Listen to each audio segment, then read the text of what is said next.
Bismillah. Good morning and Please. Good morning and assalamu alaikum, ladies and gentlemen. I, Zahra Niazi, on behalf of President CASS Air Marshal Javaid Ahmed, welcome you all to the book launch for the edited volume titled Decentralized Autonomous Organizations, Innovation and Vulnerability in the Digital Economy. Before we begin the proceedings of the day, I request your attention to the recitation from the Holy Quran.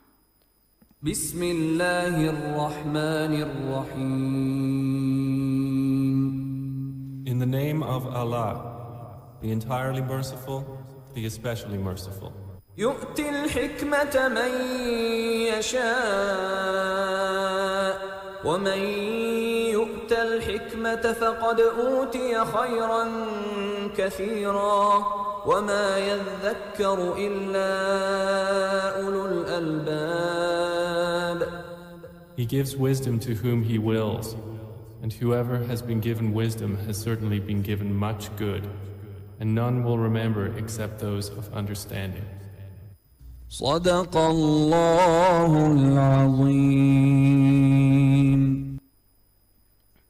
Ladies and gentlemen, the co-editor of the volume, Dr. Usman Chohan, serves as advisor to President CASS on economic affairs and national development, and this is his 8th successfully completed book project in the past 6 years.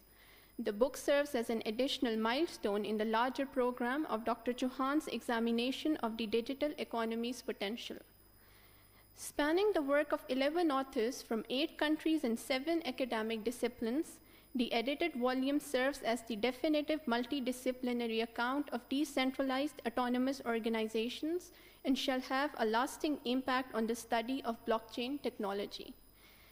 Despite their comparatively short history, a substantial research interest had emerged over the past 4 years on decentralized autonomous organizations, with Dr. Chohan's work being among the most cited on the subject in the world.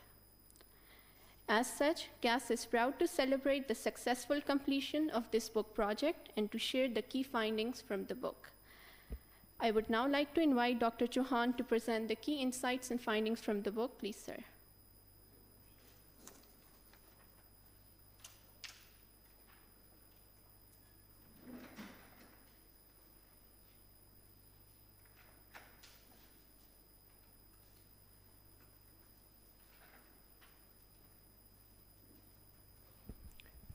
May I begin with your permission, sir?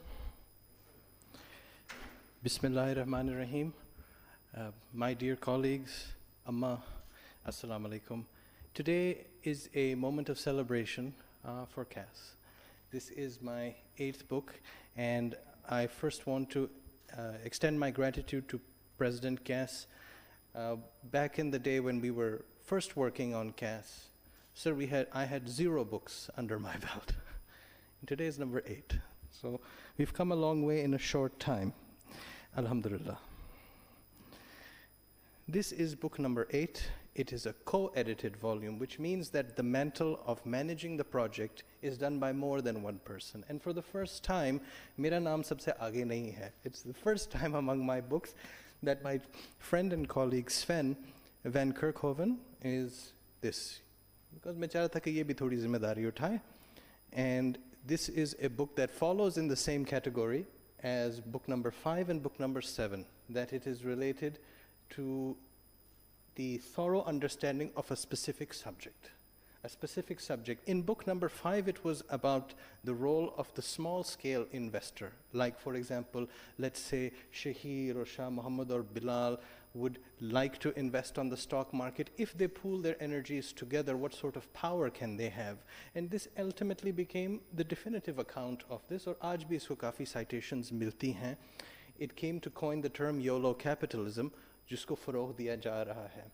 Book number 7, jiski launch humne ki thi in April, was on a specific blockchain technology called NFTs. To date, that is still the most cited work I have done. And similar to that book 7, another offshoot of blockchain technology is Decentralized Autonomous Organizations, yani DAOs. So you can think of book number 7 and 8 as twins, because they both look at specific digital economy technology. So this is partly emerging technology and partly economics. And we try to look at it from all angles. ये एक खसूसियत है इन 3 किताबों की कि एक मुफस्सिल जो है तज्ज़िया हो रहा है और it takes it from every angle I consider possible. When I work on a book project, there are 4 principles I try to incorporate as best I can. The first is a diversity of perspectives. For many issues in technology, it will be very Eurocentric or North America-centric, whereas the consumption or even production of the technology itself will be international. So why would you concentrate the perspectives on one area? You should bring as much diversity as possible. The second is impartiality. So in all 3 of these books, and all the other books I have worked on as well, the idea is not that I come in with a perspective or a bias of my own, but rather that you as the reader determine what you want from it, what you arrive at your own conclusion from reading it. So, गैर जानबदारी बहुत ज़रूरी होती है. The third is thoroughness. So if this book is 80,000 words, those 80,000 words should be a lasting work on the subject. It should be so thorough that no matter what interest or background you come from, whether you're a legal scholar, whether you're an economist, whether you are a computer science expert, you should see the full picture from it. And the fourth is creativity. Since these things are cutting edge by their very nature, it is not necessary for us to follow any existing template, but to build the template ourselves, the creativities. These are principles that apply to this. In this case, you will see that there is a diversity of authors that participated in it. The red squares around Sven and myself, we are the editors, and these are the contributors.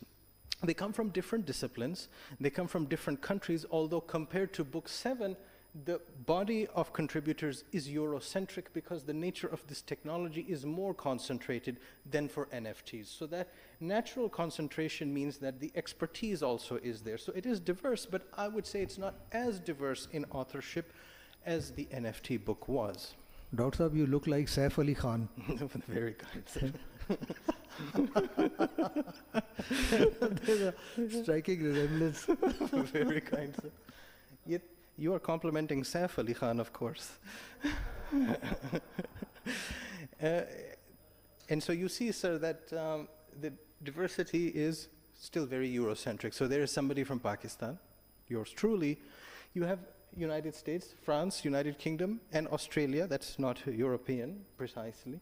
But then there's Ireland, Belgium, Germany. So that is good, but it isn't quite what it was with NFTs.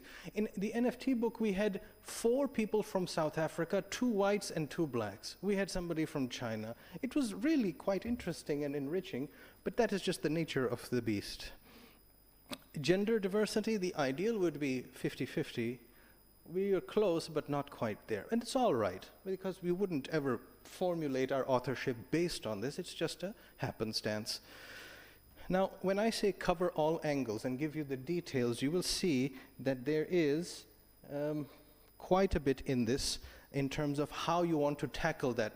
I will explain what this technology is, but just to understand what we are studying as a whole, we want to talk about its legal basis. It's very important. We want to talk about the narratives around it. We want to talk about, this is my area, of course, economic incentives, governance challenges.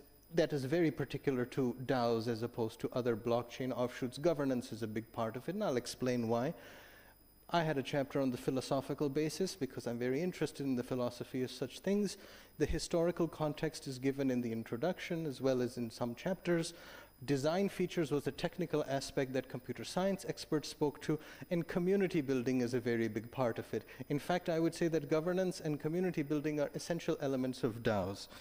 Why do I say that? Well, first let's see why I picked this at all.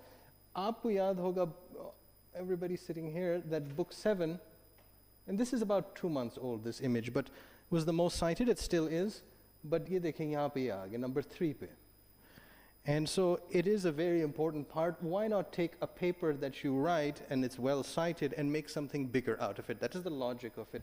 And I could in principle do that with all of these. Particularly ye jo niche hai, iski bhi book 11-12 banti hai in the future. So that is the logic behind. If the people are so interested in it, why wouldn't you take it further? I had written a paper on this a long time ago, you can say pre-CASS, and in those days, there was not so much literature on this stuff. Now there is plenty, as you can infer from the number of citations that have occurred since then. But back in the day, timing is very important in research. अगर आपने वक्त पे काफ़ी जल्दी चीज़ लिख दी है तो फिर आप आगे निकल जाते हैं इस दौड़ में क्योंकि लोग फिर आपकी चीज़ पढ़ के अपनी चीज़ लिखते हैं. So timing is very important in that. And this was a paper I had written, and they were just my rough thoughts. And I was wondering, क्या ये एक शुगली चीज़ है या is this a serious technology? The same question as with NFTs, with book 7. क्या ये ऐवी शुगली चीज़ है या इसमें क्या कोई काम की बात भी है और वाकई काम की बात ज़रूर है. आप इसका वज़न देख लें. This is worth $22 billion in 2024. It was even higher when blockchain was at a higher speculative and higher investor interest phase, 2021 के लिए मिसाल के तौर पे. तो आप इसका मुआज़ना यूँ कर लें. What are the exports of Pakistan? It is about $25 billion. What is the size of your remittances? It's about $33 billion roughly. So it's in the scope of that level of economic activity. What we're talking about is total treasury, which is a metric used in this to determine how much volume is invested capital, या capitalization के लिए. It's a big deal. It's very lucrative. And there are many organizations involved in this area working on DAOs. They are, you can see, 218 that exceed a high threshold. Yani more than $1 million is invested. There's at least 200. And there's at least almost 11 million people involved in this stuff, at least people who hold the tokens of this technology. And then people who are very active is more than 3 million.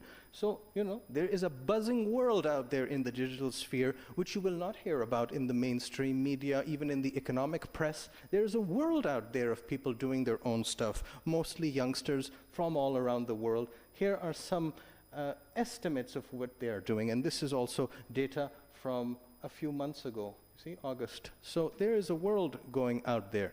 Now I should explain what this is to begin with.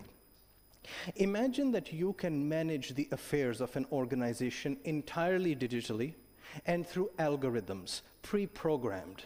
For example, we all decide to create an investment pool which doesn't operate with our daily intervention, but rather it works through algorithms. The algorithm is called the smart contract. It is neither a contract nor is it smart. It has limitations, but we program if this happens, then this, and if this happens, then this, and then we sit back. So you have this automation of the organization. Investment pool is just one idea, but you can have entire voting systems run on this through an algorithm. So this is the power of the 21st century technology, that using blockchain's maintenance of the record digitally and having algorithms process everything, you can have an entirely new construction of organizations possible. That is what DAOs are. They have no central authority. The algorithm works on its own. And decisions made around what should be done with the results of the algorithm, or even the operating mechanism that you put in place, that is designed by the token holders. So people like us, we together can create a DAO, we set out the parameters of it, and then it operates, and then we, trusting in it working right, proceed with it. It is an alternate estimate, and if it seems weird to you, keep in mind that there are many people involved in this, and keep in mind that there's a lot of money put into this, that this is a sign of the confidence in it. हालांकि चीज़ अभी तक बनी नहीं है. Our understanding of traditional organizations is that decision making happens at the top, and then the instructions get passed down and execution happens at the mid and lower levels. With a DAO, it's more so the proposals are made, decision making is done with everybody pitching in depending on their level of interest, depending on the stake they have in the organization, and so on. So it is a different conceptualization of how things can be organized. You see the replica of this, but the diagram more interesting here is, of course, this, that you have different nodes, different people. Mining here is mining in the sense of producing the tokens, use the digital tokens used, and then people are interacting at various stages. So it seems more chaotic when you put it like this, but for certain purposes it may be more useful. That's where DAOs became an area of interest, certainly an important application of blockchain technology, because once blockchain technology came into existence after 2008, people began to wonder how it could be used, and one of the interesting possibilities was DAO. The DAO ecosystem, the numbers you saw before, are spread out across many organizations, and they can be put into broad categories which are not always fully accurate because some DAOs do multiple things. But for example, you can run a social media type system through this smart contract algorithmic programming, and it does the stuff. My favorite ones are investment DAOs, because it surprises me how much money is put into these, and they do function. They do function.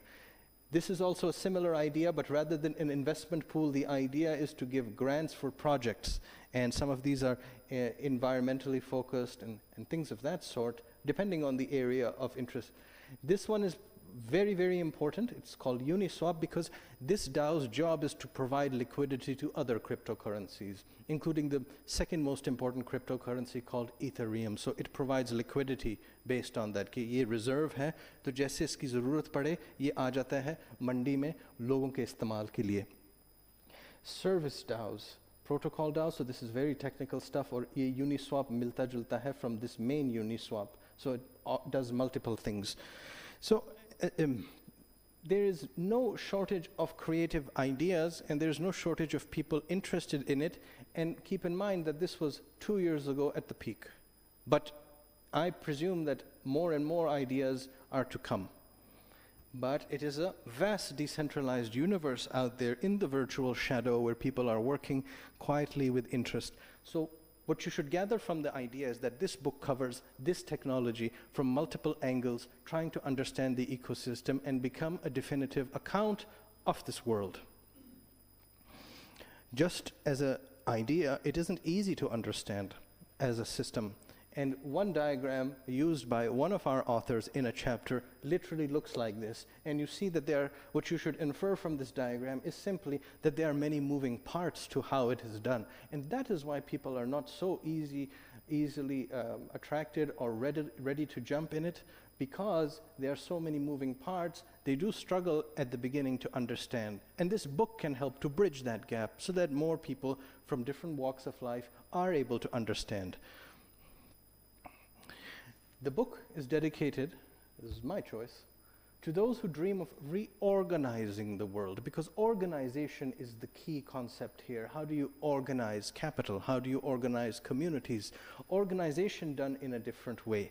And the quotes that I drew upon, because I have long been fascinated by the anarchist literature, going back 200 years, is that people 200 years ago, when digital technologies were inconceivable, were already thinking of how to reorganize society as modernism took place, as industrialization took place. Usdin, our guest speaker talked about the Industrial Revolution and its impacts on warfare. The Industrial Revolution had a deep psychological impact also, and people began to yearn for different modes of organizing the world. So, weary of these wars, weary of the miseries which they cause, society rushes to seek a new organization. We're still rushing to it, but we haven't yet found it, because industrial capitalism is still dominant, although it has fallen out of favor, certainly.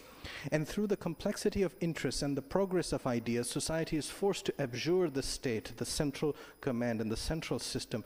Beneath the apparatus of government, under the shadow of its political institutions, society was slowly and silently producing its organization. This means we working together to build a new reality, making for itself a new order which expressed its vitality and autonomy. This is an impulse that has been there for a long time. So I use this to inform a book that is 21st century. So literature from the 1800s or early 1900s is informing the literature of the 2020s. There are 3 layers primarily, and then within that we break it further. There is an economic aspect to that. Aapne wo $22 billion ka number dekha tha. It is a vehicle for allocating wealth creation and investment. It is a social aspect because there is a strong affinity depending on the DAO. Some it's very strong, some it is so-so, but some it is extremely strong. Community building and digital communities, depending on the DAO. There is a social aspect to this. And then there is, of course, the technological aspect, that how new technologies, emerging technologies, enable us to do things in interesting ways. Ye minimum, kam as kam, 3 teh pe mabni hai. Uske alawa, we also looked at the sociology, public policy, the math and the law. And so the book is fundamentally structured, आप सब ये देख सकेंगे, in two parts. पहला हिस्सा तो ये कि समझाएं ये चीज़ है क्या. मैंने तो आपको बड़ा मुख्तसर सा बताया है, लेकिन इसको समझने के लिए वक्त लगता है. मुझे भी बहुत लगा था जब मैंने ये पहले लिखा था. तो बुनियादी चीज़ें समझ के फिर we go into the opportunities and the challenges. So Zara will remember that NFT's structure was quite different, where it looked at the good stuff and the bad stuff. Here it looks at understanding it, and then good and bad is put together. The applied part is the second half. You see? And the outline ended up looking like this. This is how chapter 1 expresses it. You see the part 1 is the essentials of the DAOs, and then the opportunities and challenges are put together. And this is a more reasonable way of organizing this book. So, in the introduction, we lay out, my co-author and I, what is the deep thinking we aspire to on this subject? What is our purpose here? And then why we are being ambitious, why we hold ambitions about this subject. You see, my co-editor Sven had published a paper on this, and I had a paper that had various iterations, which was well cited. So there are reasons for us to be interested in this. Now, Chapter 2 then proceeds into the public policy. So Sven looks at basic problems in public policy today. I would go back to the quote previously about how people are tired sometimes of the way things are organized. There are issues of acumen, accountability, cooperation, and centralization in the way things are organized in the world today. Then two Irish professors, Paul and Doncha, they have a model that was applied in Book 7. They also contributed to Book 7, so they are partners of ours, very brilliant people. They use the same model for NFTs, and in Book 7, and in Book 8 they apply it to this technology. Their model is based on 3 elements: the hash, bash, and cache. The hash meaning the technology, because hash function is part of how you produce bitcoins. Bash meaning getting together the community aspect. NFTs का एक मुख्तलफ सा माहौल है, और DAOs, DAO, Decentralized Autonomous Organizations, इसको अक्सर हम DAO कहते हैं. DAO का जो social है मुख्तलफ है. Plus the cache, which is the economic aspect, that has a different calculus for this technology as opposed to the other one. And they use an ethno-resonance approach. This is very fascinating. In chapter 3, because what they do is they insert themselves into the community. To write this chapter, they get involved with the community and understand how it works, and then they draw lessons from that. कि ये चीज़ हो क्या रही है, लोग करते क्या हैं, लोग सोचते कैसे हैं.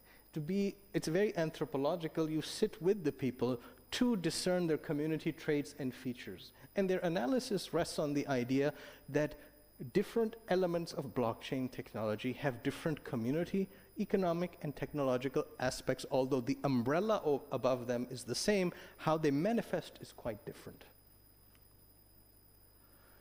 Then I got into the anarchism. If you look at the philosophy of anarchism as it has evolved over 200 years, there have been many offshoots, and anarchism is often described as a river. And the river has many bends, different offshoots. So I tied the extent to which DAO really does reflect this. In some ways, it does speak to this philosophical river, and in other ways, it doesn't. So you have a bit of yes and a bit of no. That's what this chapter seeks to understand, so that people do not just dive into a technology without understanding a wider historical and philosophical context. Finally, ये मैंने थोड़े से formulas यहाँ लगाए हैं researchers को डराने के लिए, because this is the math behind the DAOs. And there is an American professor, Craig Calcaterra, and he did a lot of the mathematization in this chapter of how DAOs would work. और ये सारे formulas मुझे गौर से पढ़ने पड़े थे, किसने कोई अगर गलती कर दी तो मेरी बेइज्जती होगी, तो ज़रा देख लो किसने कोई गलती. It's very intimidating. And the point was that you start with the idea that the currency used in the fundamental token of value or instrument of value for DAOs is reputation. अगर आपकी reputation तगड़ी है तो लोग इसमें शिरकत करेंगे. So if reputation is your basic token, then depending on how the investment plays out over various time horizons, the investment becomes more valuable. The reputation token शुरू में infinite life से शुरू करता है, जो कि it's a too exaggerated an assumption, and then you simplify to a more realistic time horizon. And so the present value calculations of that are done, derived over various horizons to understand how reputation tokens are mathematically applicable. तो अगर researchers को ये देख के खौफ आया है तो फिर मैं मुतमईन हूँ. एक छोटा सा चैप्टर था, चैप्टर 6, जिसमें उसने कहा कि अक्सर अगर आप ये ऑनलाइन चेक करें तो लोग फलानी चीज़ कहते हैं और हकीकत में कुछ और है. It was a very short 3 pages जिसमें वो कहता है कि ये चीज़ें कही जा रही हैं और हकीकत कुछ और है. It was just a nice ending to the introductory section.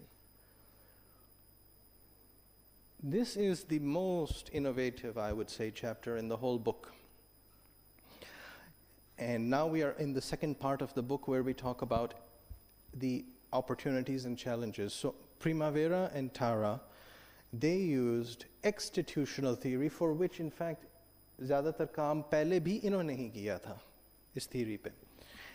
There are, and you will understand this from any organization including CASS, there is the institution and its institutional factors. Then there are the exstitution and exstitutional factors. For example, we have policies at CASS and then we follow them. We have frameworks which are informed by Government of Pakistan rules or by Air Force rules. But then there are exstitutional factors, the norms and the culture, which is influenced by, for researchers, the institutions where they studied. It is influenced by a strong Air Force culture because we have senior people from the Air Force. Those norms and values and cultures also play a very large role. And oftentimes, particularly in the early days of CASS, a lot of things were just gentlemen's agreements. The policies were not there, but we worked in a dignified and hardworking manner, in an exstitutional manner, or governed by exstitutional factors. This idea of exstitution applies even more so in DAOs because एक तरफ आपने smart contract में चीज़ें डाल तो दी हैं, लेकिन हेरा फेरी और गड़बड़ रोकने के लिए आपको शराफत से काम करना पड़ेगा, which is an exstitutional element. And the way that norms are created online is different because in CASS we know each other, we see each other, but in a digital world you don't know who the counterparty is. So how the exstitutional norms impact this society, the micro-society, plays a big part. And there are 2 important things that they highlight. The first is confidence, and the second is trust. One part is based on the rules and the institution, that this is how it works and I trust that this works. And the second is having the confidence कि ये चीज़ है सही, I feel that it is right, or I'm based in norms that are right. Both of them are important. This was a fascinating analysis, and I have subsequently drawn upon their exstitutional theory in other research which will be published in 2025. Because I think it is very interesting for the digital world and the norms of the amorphous digital sphere. Then Maury and Jonas, they talk about a very specific problem. DAOs, as you can imagine, because it seeks to reorganize everything, and it works in a very amorphous and decentralized world, its basis in our legal systems doesn't quite exist. And these are legal professors and practitioners. So they argue that there's a mismatch. So either you update the laws, or you update the DAOs, the actual technology, or you update both. Because there are cases pending. For example, there is a state in the United States which wants to be more technologically active. वैसे वो मतलब देहाती इलाका है, Wyoming. And Wyoming has a case pending on whether DAOs work as organization. The decision of that sort will then impact other legal issues. And this is always an important part of new technologies. How do they fit into the existing legal frameworks? This applies as much to areas of warfare, whether it's international law, humanitarian law. Same applies to things like DAOs, whether it forms in corporate law or organizational law and labor law and all those other things. So the legal treatment is very, very important. And we don't know the final answer until judgments of the sort that Wyoming has to make are finally made. और उसकी appeal भी होगी, तो ये एक लंबा सिलसिला, ये अभी ख़त्म नहीं होगा. Finally, this was my chapter. I was basically taking the governance element of my original paper, which continues to be cited a lot, and looking at what are the elements that make these communities work. Because इसमें जो है आप vote डाल के अपना हिस्सा डालते हैं, फैसले इस तरह होते हैं. So how do you, if I have 10 votes but Zara has 30 votes, who will have a larger voice? Is it that we have equal despite her putting in so much more money? There will be an asymmetry of power within it. Plus, I might not care so much about this particular DAO because I have invested in 10 of them, but she is invested entirely in this one, so her stake is much greater in that, so she'll take a bigger voice and she may persuade me to just put my vote with her. These are problems of democratic systems in general, but they become all the more complex in a digital sphere. So how do you govern the digital sphere where everybody has agreed to certain rules, which are limited, and then governed by norms outside that, and then having systems work together? Ye mera kaam tha. This is my contribution to the book, at the, not just editorial, but also as an author, ye tha. Aside from the philosophy, jo aapne chapter 4 mein dekha tha. And the last chapter is vulnerability mapping. So this is an applied example. Kelsey Nabin, she sat with actual practitioners of this stuff, and she built out a template or a framework of what are the vulnerabilities of this system.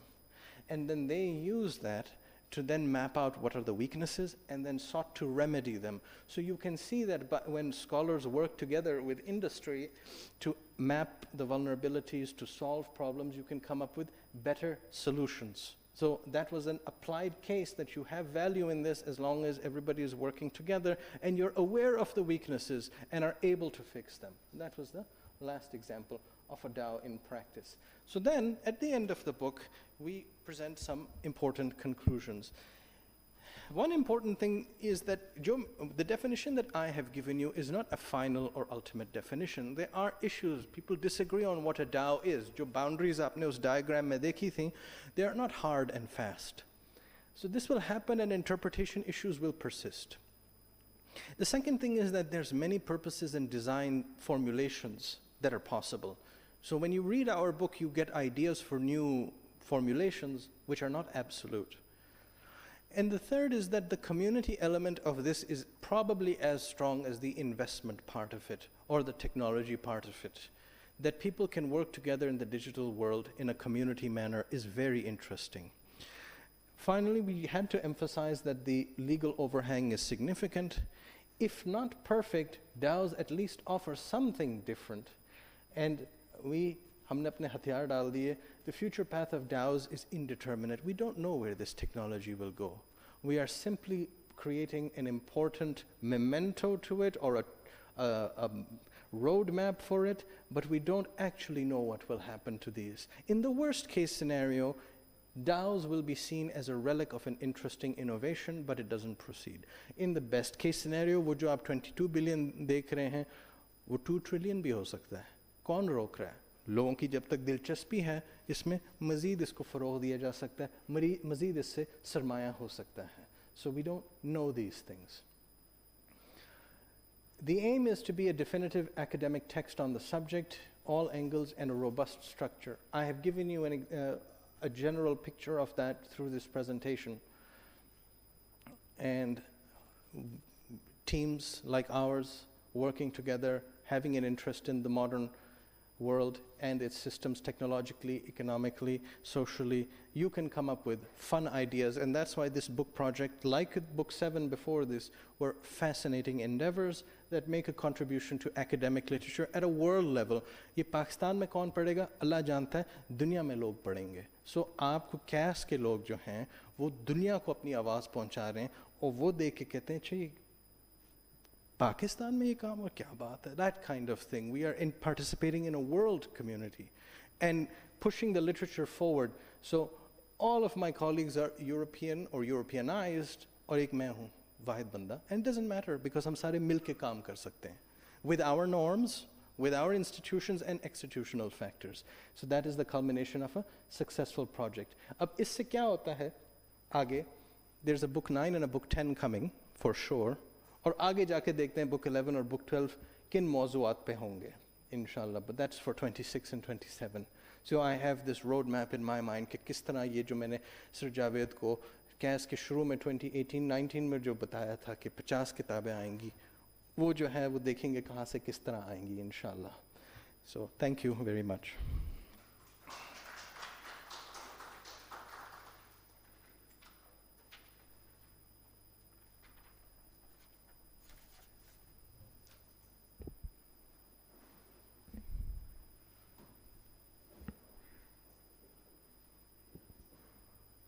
Thank you, sir.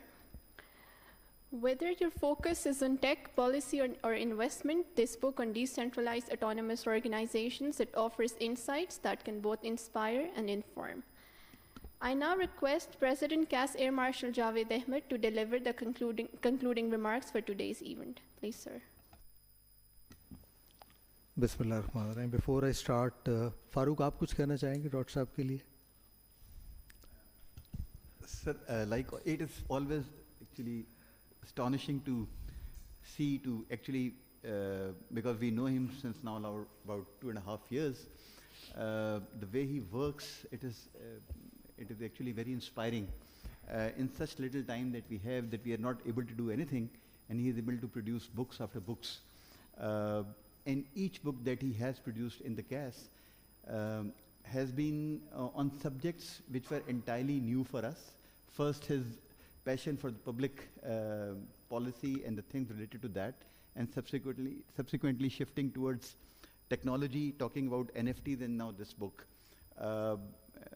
Whenever I have read his book, I have not read a complete book of his now, but the excerpts that I have gone through, or the chapters that I have gone through, what actually makes me feel, I mean, I get so inspired from him, is that he always includes the angle of philosophy and also sometimes religion in that, literature in that. And so when he amalgamates all these things into the subject of economics, something which comes out is actually absolutely wonderful. And that is the beauty of the writing that I've seen of Dr. Usman. And it actually speaks very high of a person that who is very comfortable, at ease with all these subjects together. And that is, I think, his main strength. I would also request Ambassador Naila, as a professional, not as a mother, to comment on his works, please. Thank you so much for this honor. It's difficult to delink the two parts of me, being a mother and being a professional. I think as a professional, I would say it's a very interesting book. Dr. Saab, heartiest congratulations on this. At this moment, you know, the world societies are in transition between the traditional structures and the modern structures. And the younger generation, the Gen Z and all, are more into these fluid systems that you call DAOs, while the older lot like myself are more geared to the centralized institutions. And this reflects very well on that. But I think that to control or to monitor, which also becomes an issue due to this anti-money laundering issues and, you know, funds not being properly followed. DAOs are very fluid. So regulating them and bringing them into mainstream would also be a challenge. I'm sure your next books will cover all these issues, but thank you so much for this contribution. Dr. Saab, congratulations once again. Every now and then I come across a request that Dr. Saab has written a chapter or a book, which is quite often. He is also very modest in suggesting that we have a in-house small get-together, of which I'm not a great fan. I always want that more people should benefit from the work which he undertakes in very specialized domains. So this is the last of the in-house that we do. I think the next time I would love to have more experts come and comment on your works. Dr. Saab is also my advisor. I am very keen to ask him whether the economy is sinking or is on the rise, and he typically gives me a PTV answer. So, and I ask him what is happening to the aerospace sector, because his the topics which it takes studies on are very diverse in nature. Dr. Saab, agar मैं पुराने वक्तों में जाऊँ तो is also the oldest member of CASS. He was there once we started to establish CASS, and we go a long way. And I remember once we wanted to select all these tiles, तो मैंने कहा tiling कौन सी, कहते मुझे tiling कुछ पता नहीं, आप बताएं. So we undertook a lot of studies. He has a lot of institutional memory of where we were then and where we are right now, and alhamdulillah we've come a very long way. We undertook some very interesting studies in those days also. Once was after swift retort, once we had the Indians thinking of waging a war, and we did a study, cost of war, and he told me, sir मुझे तो कुछ पता नहीं जंग का. मैंने कहा economy पे आप लिख लो जंग का मैं. So we came up with a very interesting cost of war article, and the Indians had they were terrified, because the cost of war came out to be in billions, almost unaffordable for the Indians, and we took a lot of flack. And every day you will have an Indian comment ke ye aapka data galat hai, and there are things. So they were the good old days, and if I look उस ज़माने में doctor साहब कहाँ थे, and he promised that he will start to work on a lot of areas. And where Dr. Saab is right now, I think he's taken a lot of challenges and studies. He was also, in fact, a teacher in those days, because we were not very familiar with citations kya hoti hain, starting from the basics of the writing skills. How do you write? How do you cite?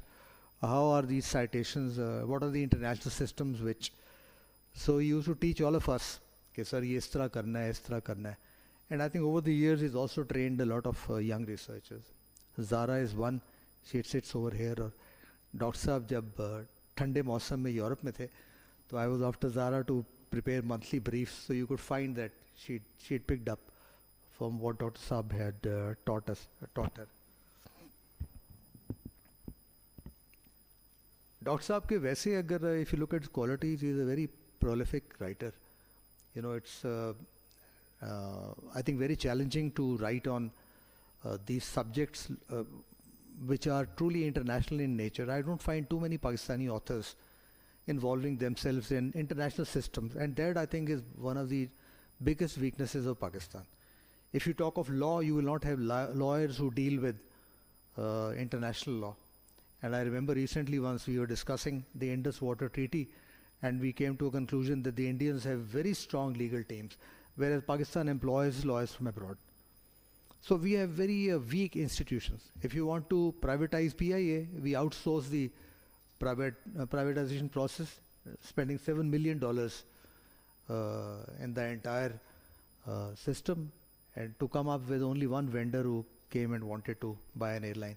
So we have very weak systems, and now to work on the international systems and to be able to comment on where the world is going in terms of technology and finances is a very important subject. And Dr. Saab, young professional in this subject. Dr. Saab can also identify with directors and also with the researchers. He is mashallah so young to have reached a stage where he has written almost, and after this will inaugurate a complete section of his books in the library. So this is a great achievement, Dr. Saab, mashallah, and my felicitations once again. Working habits wise, you really, शुरू में जब मैं था तो doctor साहब आते थे, soup लेके आते थे घर से, and used to be in office, but I think then he tailored his working to, I would say, brain train. So he's trained his brain to work at night and to produce work. It's never created a problem because he's constantly working. So he's very familiar with the new ways of working, staying in touch with the world, because once Pakistan sleeps, the world wakes up in the West.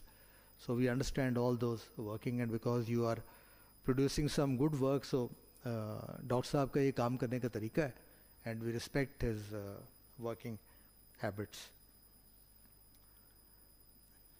शाम को वैसे आपने doctor साहब को देखना हो informally, तो he is very fond of Chinese, so you will find him even in this chilly weather, you'll find him in shorts at sizzling walk.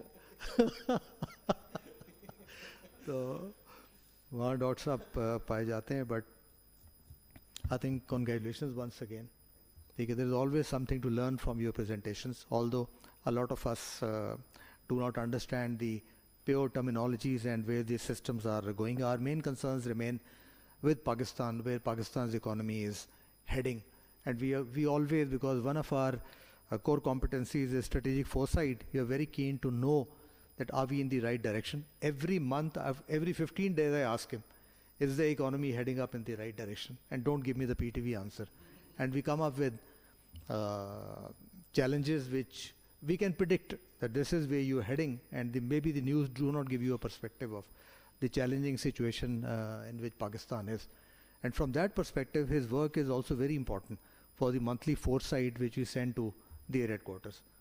You know, his study, I always tell him to go deeper into studies and recommend to the armed forces, because the armed forces look at the budget from a different perspective. And these are very challenging times. And more to learn from today's presentation. I learned shugli is an English word. Shugli was another word. So thank you very much for giving us this short talk. But as I said, that this is the last time we will have a smaller audience to look at your works. I would also suggest that maybe we can arrange these small presentations at a forum which specially looks at the economy. Maybe we can look at some collaborative events with PIDE or any other think tank where I feel people should benefit from and understand the work which you are undertaking. Okay? So great job done, and we are very proud of you, Dr. Thank you, sir. He has proved us wrong on another account, and that is we had predicted on the launch of his 6th book that probably the next 2 years will be dry for reasons that he knows very well. But I think they have been very productive years, and he's produced 2 books in 1 year. MashaAllah. Yeah. But the last line that did, future of DAOs is indeterminable, so please. Let's close this event with another round of applause for Dr. Chohan and all the other esteemed authors who have contributed to this remarkable book. And together they have crafted a work that undoubtedly enriches our existing literature and brings a significant value to the collective knowledge.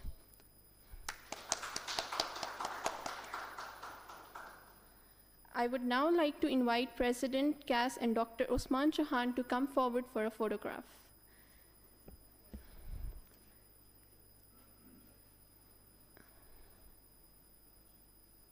Okay.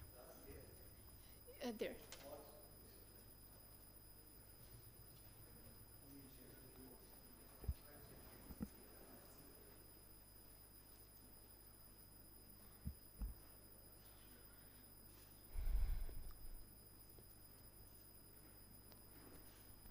Next, I would like to request Dr. Usman's mother to join in for a group photograph.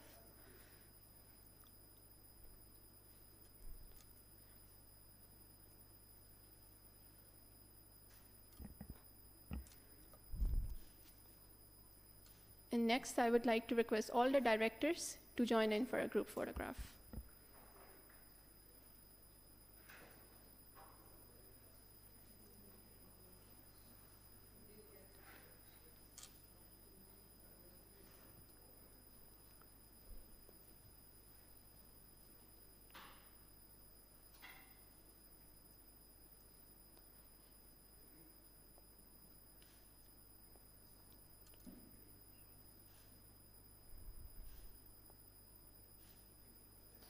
You all are kindly requested to proceed to the library for the launch of Dr. Usman's book space, and then we'll be having refreshments in the tea bar.